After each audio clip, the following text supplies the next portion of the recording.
How to make Roblox less laggy on laptop. If you're experiencing lag while playing Roblox on your Windows 10 or 11 computer, this tutorial will guide you through effective solutions to improve your gaming experience.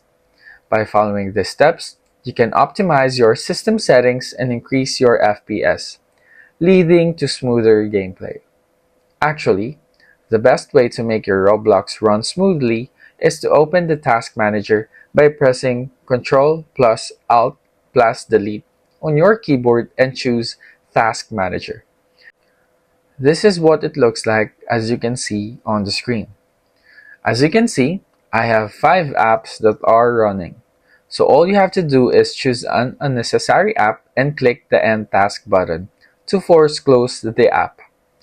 Then, go to this website by clicking the link in the description so that it will directly take you to this site.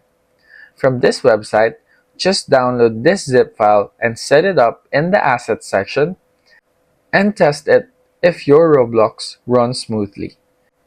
If it is still laggy, you have to upgrade your PC or laptop to experience better gameplay on Roblox.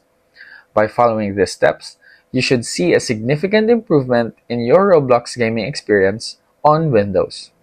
Remember to keep your system updated and regularly check background applications to maintain optimal performance. If you continue to experience issues, consider exploring hardware upgrades or additional optimization tools. Enjoy your smoother gameplay.